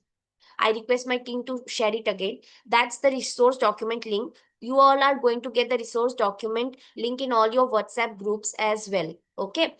But yeah, so you will find the tutorial on that. So don't worry. Yeah, my team has just shared the resource document link. Correct? Okay. So regarding query form, I know there are so many students who have reached out to us through the query forms. We have read your messages. We are replying each one of you. Just it is taking some time for to reply all of you. Like we are taking all everything into consideration, and we are replying you all. And those of you who have already submitted or completed your learning plan on time, remember that we have seen your certificates. Okay, and your certificates will say everything that you have completed it on time. The dates, the time, everything is mentioned. So don't think for a second that we have not acknowledged that you have worked so hard and you have completed everything before the deadline. We are noticing everything, students. We respect all the efforts that you have put. And just there's some technical issue we are working on, and we all should work as a, like, support each other and work as a team, so that this internship ends successfully. So for your smooth completion only, we have extended the deadline, so that you can easily submit before second by 2nd July. Okay, and 3rd July will be the last date for you all to submit it. Okay. So yeah, that was all regarding the updates or and the announcements. See, mail us, mail me. My mail is, you will find my mail ID in the resource document. If you open that, you will find at the first page only my mail ID. Just reach out to me. And or you can reach out to any of the team members over WhatsApp as well. Okay. Don't spam anything. Like, don't ask the repeated questions if it has already been answered to you. Just follow the steps, and we are going to give you the offer letters. Students who have not yet received your offer letters, don't worry. We have listened, we have heard, we have seen, and we are working on that. Okay, we are working on that. If 5 of your members have received but you didn't, if you received, 5 of them didn't, everything we are looking at. Okay, any kind of thing, we are working on that. We are not going to end this internship without giving you offer letters, that is for sure. So just be patient. And now is the time for you all to submit your attendance form for Masterclass 3. I request my team members to share the attendance form link here in the chat box, and to all the in all the WhatsApp groups. Again, Akhil R, Akhila R, I have replied to your question as well. Okay. See, when I am making announcements, I request you all to please listen to me very carefully, because otherwise you all are sending the same messages over and over again, right? So yes, you are going to understand that looking at your dashboard only. So we are just working on the dashboard. Your certificates got uploaded or not, will you are going to look at yourself only. It's just some technical issue, we are working at it. So that will be resolved by 2nd of July. By 2nd of July, anything related to your showing 0%, team members not being added, anything, so reach out to us. First of all, we won't know that you are facing that issue unless you are reaching out to us over the query forms. Dashboard query form we have shared, that you need to fill and reach out to us. If you did that, still not getting resolved, that means we are working on the back end. Okay, so by 2nd July, it will get resolved. And then if you still want to like know that, ma'am, what is the status, mail us. Okay, mail us. You can mail me directly. I will address all of that. Don't worry. Okay, I'll sit and I read all your emails. There's so many students who have mailed me and I have replied to them. If they have joined, they would know that I have replied them, right? So yeah, don't worry about anything.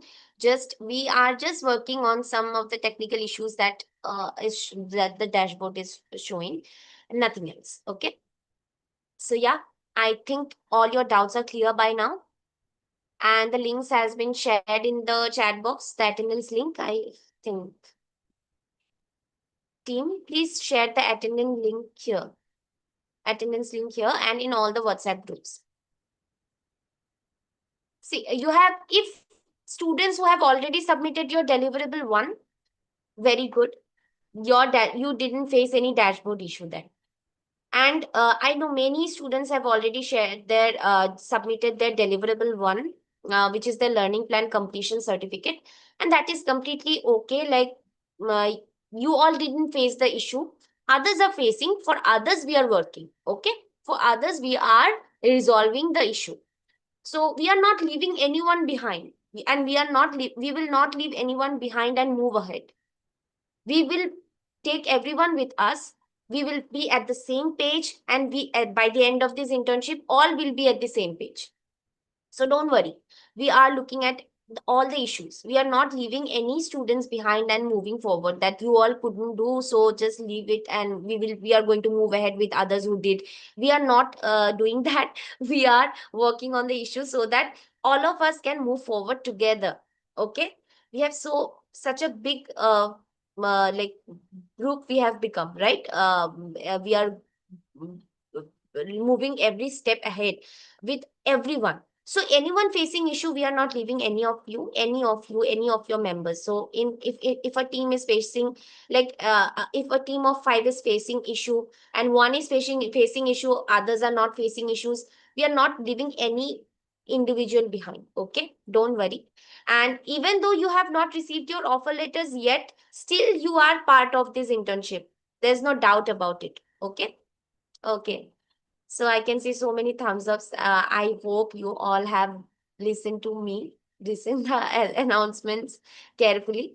Don't worry. Just be patient and like mail us, reach out to us. We are reading everything. Okay, students. I feel so happy when you all respond. I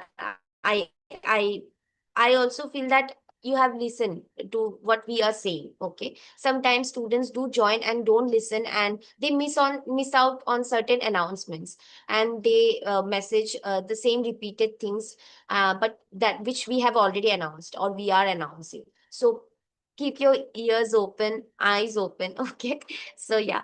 I hope you all have enjoyed today's masterclass, and we are also having our next masterclass, and we will update everything on the group. Keep an eye on the WhatsApp groups as well, because after each of the sessions, we are sending a huge message in all the WhatsApp groups with all the links, right? So just read the messages after at the end of all the sessions, and just reach out to us. Okay, using those links. And if you feel like I have used those links, still didn't get resolved, mail me. Use the document link, resource document link. Go there. My mail ID is tanmita.s@csrbox.org. This is my mail ID. Mail me. Okay. Okay, great.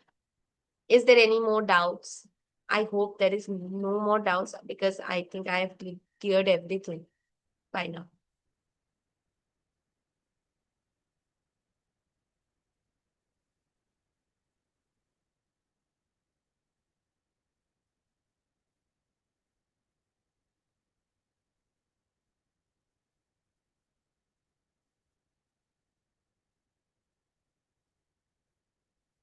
Okay.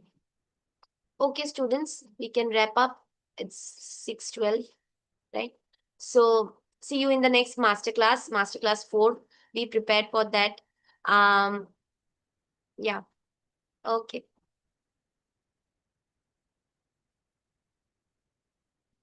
If you have no more doubt, I don't see any more doubt, so you all can drop off now. And please do share your attendance form, like submit the attendance form, okay, for masterclass 3.